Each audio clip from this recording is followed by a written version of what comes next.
Merhaba 6. sınıf öğrencileri, bugün sizinle beraber matematik dersi çalışacağız ve bugünkü dersimiz 2. bölümümüzün 4. dersi olacaktır. Toplama ve çıkarma denklemleri.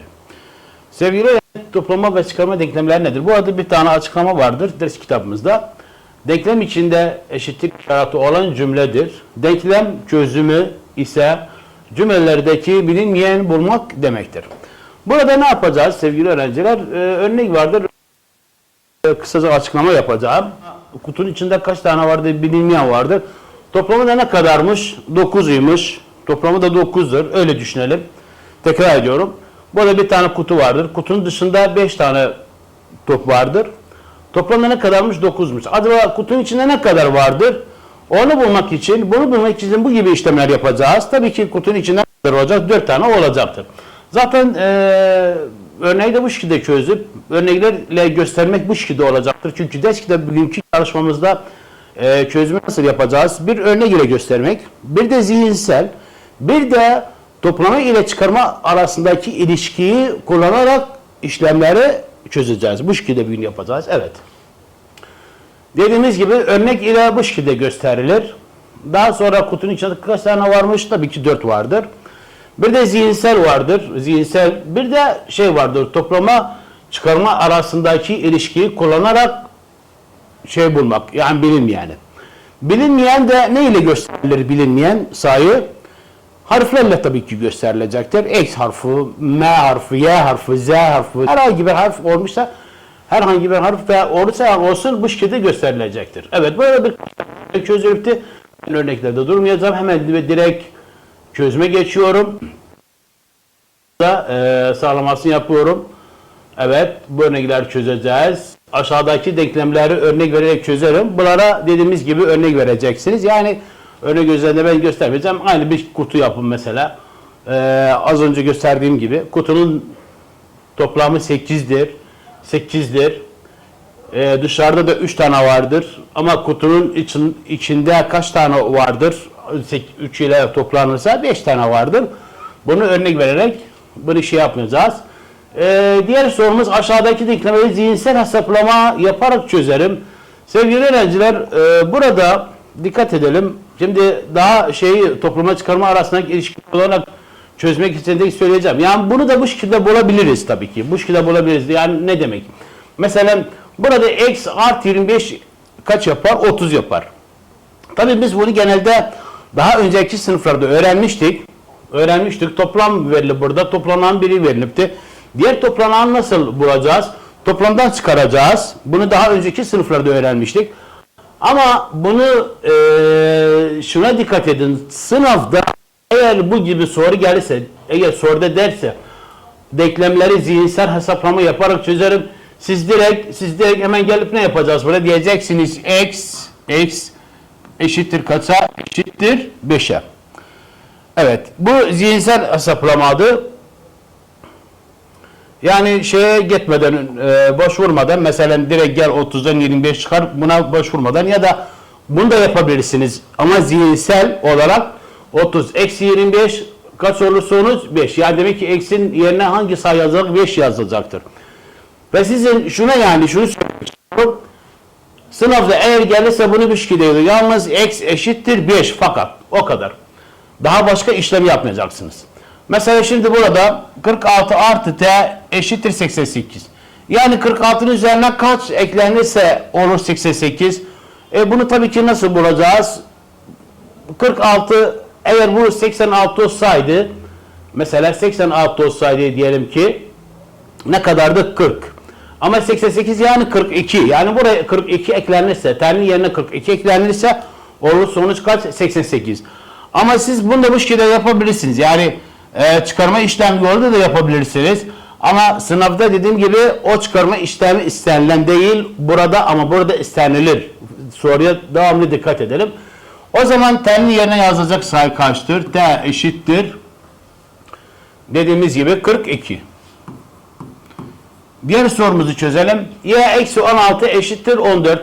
Hangi sayıdan 16 çıkarsa 14 kalır? Nasıl bulacağız bunu? Düşünelim. Tabii ki gelip 14'ten 16'nı toplamış olursak yani bulabiliriz. Bu şekilde siz de yapın. Tamam. O zaman 14 ile 16'ın toplanmış olursa kaç olur? Y eşit olur 30. Yani y'nin yerine hangi sayı yazacaktır? 30. Çünkü 30 eksi 16 eşittir 14. Burada 20 eksi m eşittir 11. Hangi sayıda 20'ni hangi sayını 20'den çıkarmış olursak 11 kalır. Tabii ki kaç? Burada 9. Yani m eşittir 9.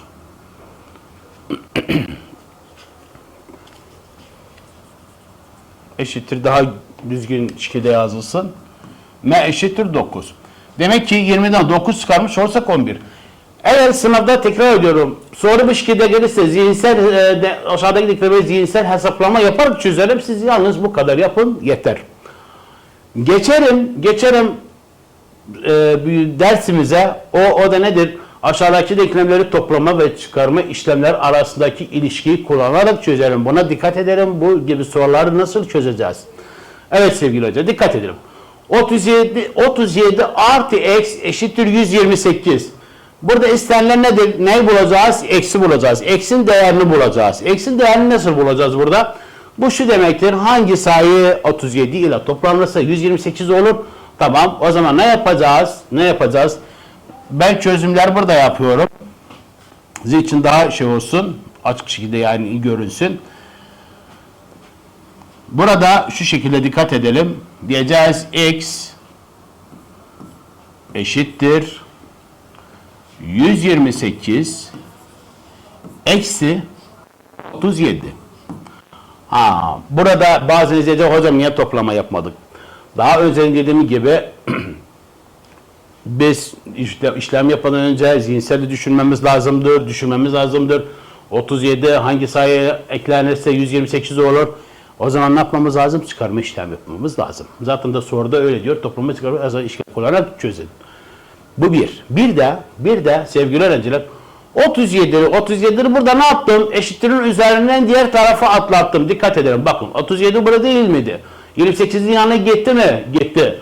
Atlattırdım. 37'nin işareti neydi burada? Pozitif. Yani eşittir üzerinden atlanan sayı ne olur? Negatif olur.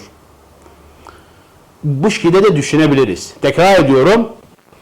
37 eşittirin üzerinden atlattırdım.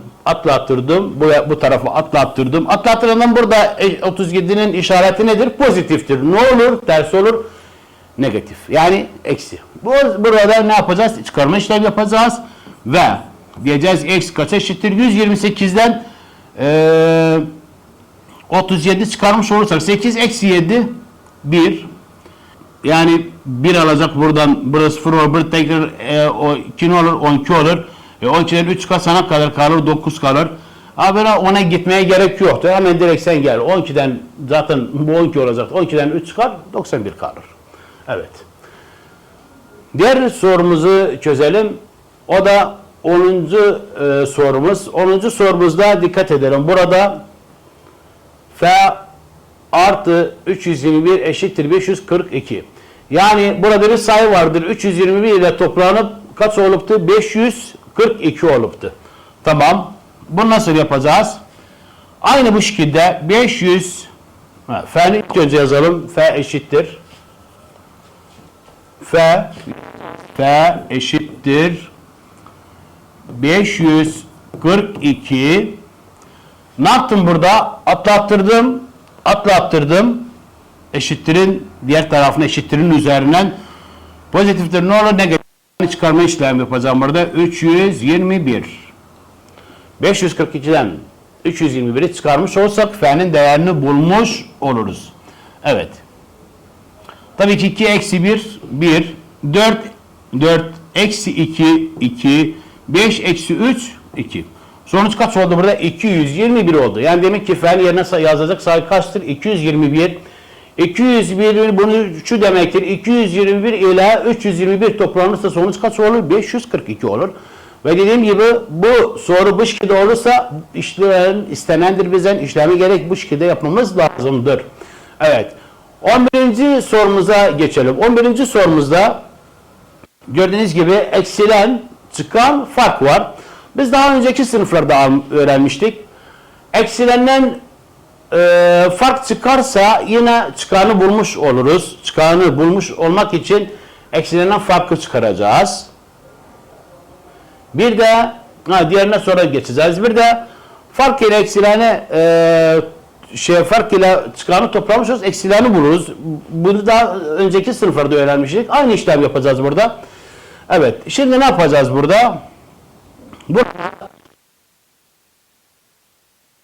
9 eksi 30 diyeceğiz. Dikkat edelim. Şimdi bazı dedi hocam neden bunu yapmadım? Pozitif idiyse az önce dediniz eşittir üzerine atlandıracağız, negatif eksi olacaktır. Ya o işlem de olur, doğru. Burada ne yaptım? 30'u eşittirin üzerinden atlattırdım. Tamam mı? Pozitif idi. Böyle düşünün. Şimdi 89'dan 8 eksi sonuç kaç oldu burada? 59 oldu. Demek ki c'nin yerine yazdıracak sayı hangisi? 59. 59 çıkarmış olursak 30 kalır. Evet sevgili öğrenciler 12. şıkkımıza geçelim. 12'yi çözelim. 12. şıkkımızda dikkat edelim. Burada m eksi 157 eşittir 89. Burada ne yapacağız? Burada atlattıracağız tabii ki. Yani burada eksilen yoktur. Çıkan var, fark var. Eksileni bulmak için çıkan farkı tabii ki toplayacağız. Yani burada ne diyeceğiz? Diyeceğiz m eşittir 89 artı 157. Ve toplayacağız. M eşittir diyeceğiz. Burada 9 artı 7. Kaç yapar burada? 16. Elde 1 var. Unutmayalım. 8 artı 5 13. Elde de 1 var. 14. Yine elde 1 var. 1 artı 1 2. Yani yazacak sayı burada kaçtır? 246. Demek ki 246 ben yerine yazacak. 246'dan 89 çıkarmış, 157 çıkarmış olursak sonuç kaç kalır burada? 89. Bunu tekrar edelim. Kontrol edelim. 9 artı 7 16 bir elde. 8 artı 5 13. Bir de elde var 14. Bir de elde 246. Evet sevgili öğrenciler diğer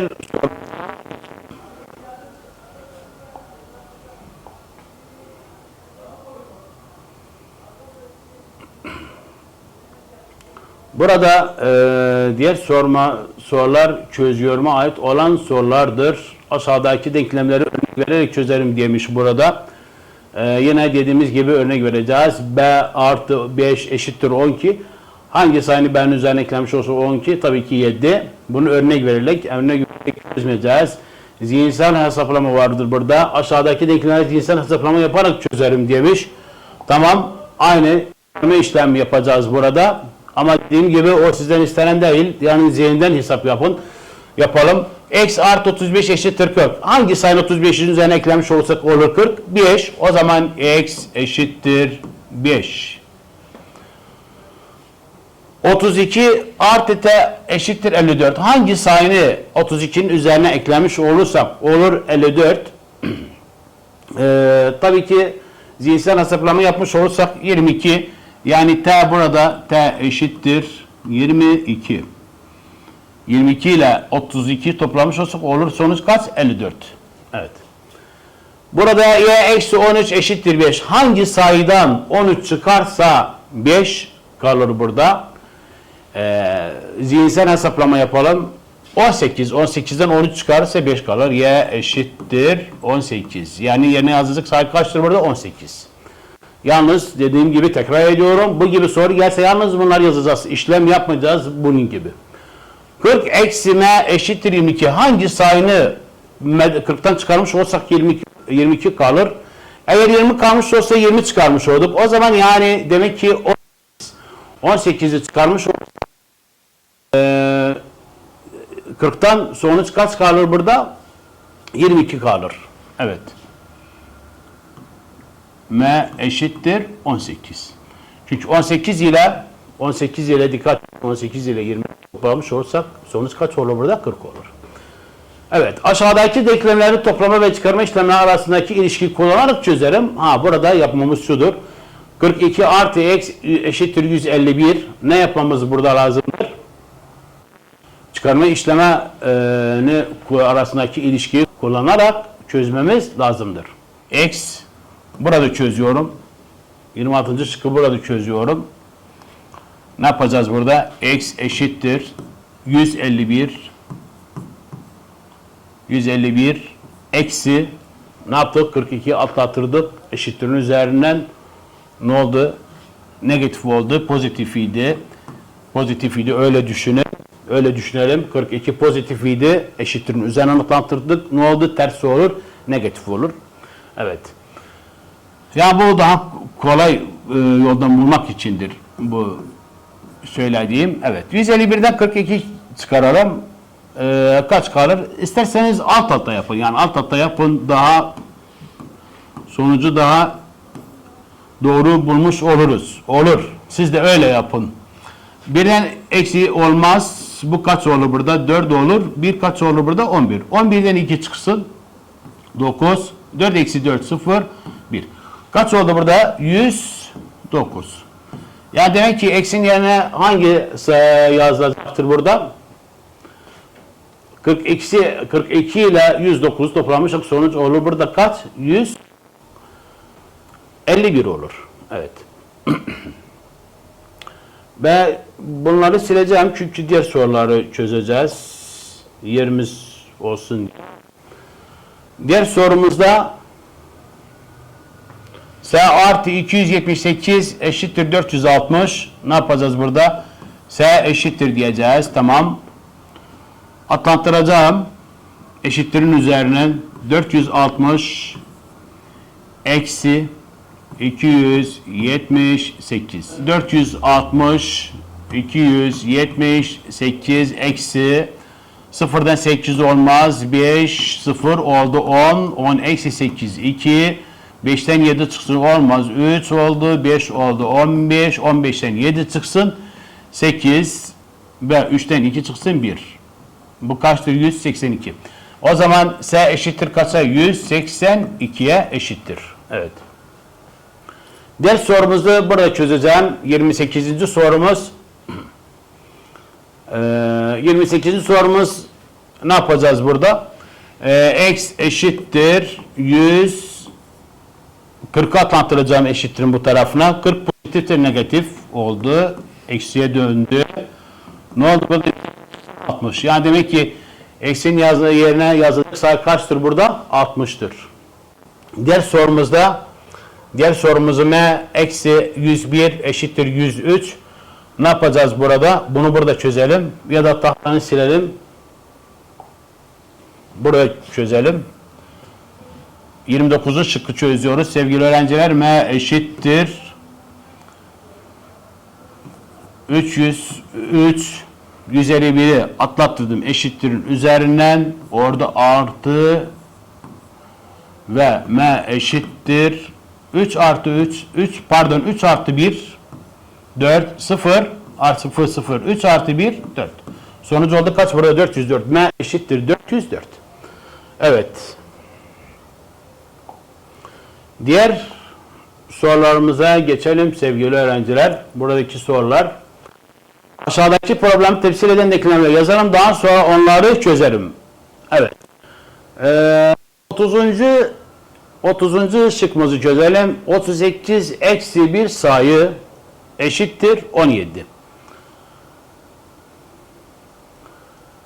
Ya da 31. çözelim. 31 bir sayının 145 ile toplamı eşittir 205. Ne yapacağız burada? Bir sayı 145 ile toplanacak eşittir 205. O sayını ne yazalım? O sayı mesela olsun S. Dikkat, S denklemi yazıyoruz. Özür dilerim. Denklemi ilk önce yazacağız burada. S eşittir 145 S artı 45 eşittir 205. Burada ne yaptık? Burada denklemi yazmış olduk sevgili öğrenciler. Tekrardan yazalım. Daha güzel şekilde olsun. 205. Evet. İlk önce denklem yazdık. Çünkü daha sonra çözüme başlayacağız. O zaman S eşittir 205 eksi 145 ve S'nin değeri kaçtır burada? 5'ten 5 çıkarmış olursak S eşittir 5 eksi 5 0. Burada 20. 20'den de 14 çıkarmış olursak yani 60. Tabii uzun şeye gitmedim. Alt alta yazmadım burada.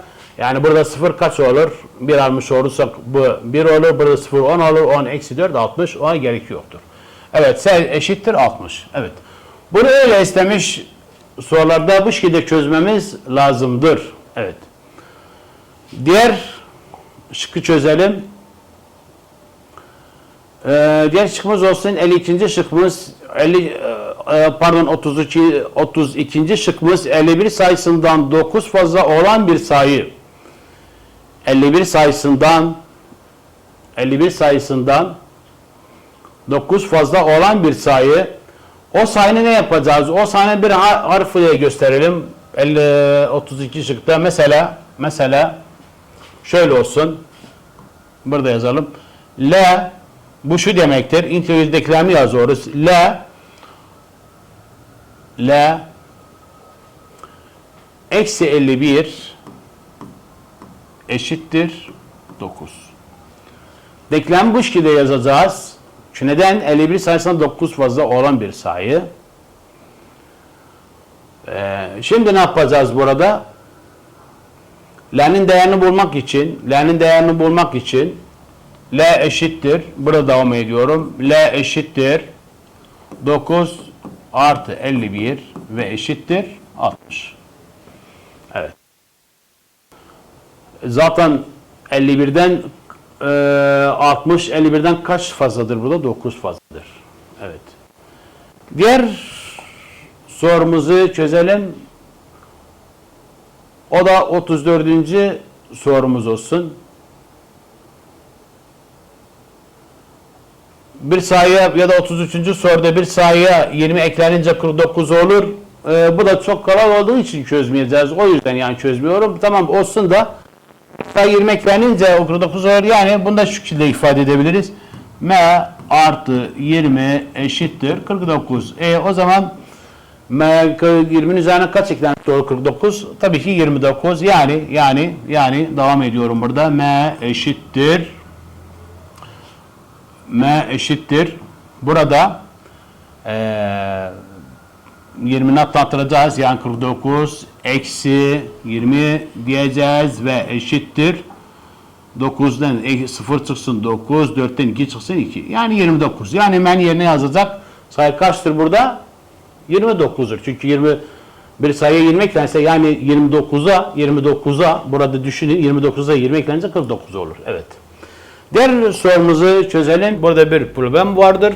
Problemde diyor ki bir çiftçi 38 poşet buğday sattı. Verilen istenen bulalım. Kaç tane satmış? 38 sattı ve 27 poşet buğday kaldı.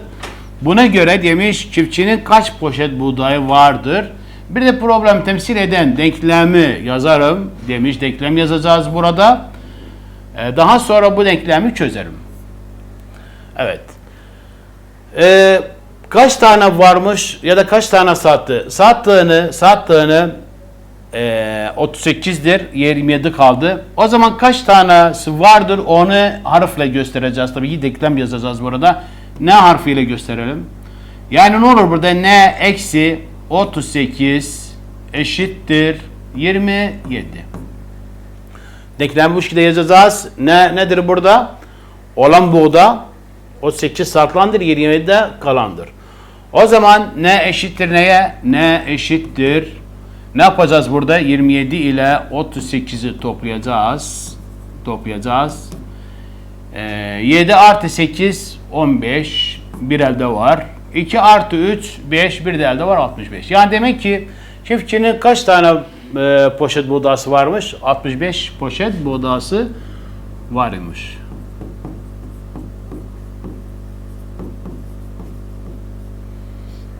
...65 poşet buğday varmış. Evet. Diğer sorumuza geçelim sevgili öğrenciler.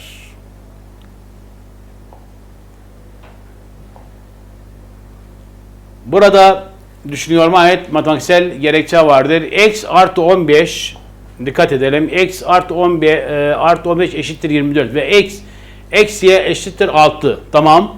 İse X eşit midir Y? Yani bunu istiyor.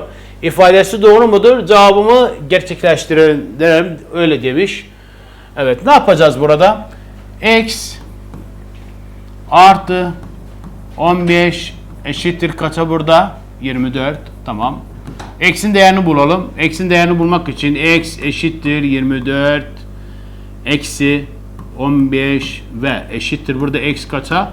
9 eşittir. Tamam, bunu bulduk. Yani burada X'in değer kaçırmış? O 9'ymuş. Diğerinde 15, diğerdeki denklemde ne diyor? 15 eksiye eşittir 6. Bu defa y'nin değerini bulacağız. Y'nin değerini bulmak için ne yapacağız burada? Y eşittir 15 eksi 6. Şimdi bazınız tekrar ediyorum. Hocam neden burada eksi koyduk ya da artı yazmadık? Yani düşünün, şöyle düşünün. Bu defa ne yaptım? Altını atlattım. Eşittin üzerine öyle düşünün. Altı zaten pozitif ne oldu? Negatif oldu. Ya da şey de düşünelim. Daha önceki sınıflarda öğrenmiştik. Eksilen farkı, çıkanı bulmak için eksilenen farkı çıkaracağız. Çıkanı buluruz. Bunu daha önceki sınıflarda öğrenmiştik. Evet. O zaman y eşittir burada kaça? 15'ten 6 çıksın. 15 eksi 6 9. Yani demek ki cevap nedir? Bu da cevap doğrudur. Yani ne diyebiliriz burada? Diyebiliriz x eşittir y. Neden? Çünkü x eşittir 9. Burada 9 çıktı. Y de 9 çıktı. Demek ki ikisi birbirine eşittir. Evet sevgili öğrenciler, bugünkü dersimizin sonuna geldik. Umarım ki herkes bu dersten fayda buldu. Bir başka derste buluşmak umuduyla. Hoşça kalın.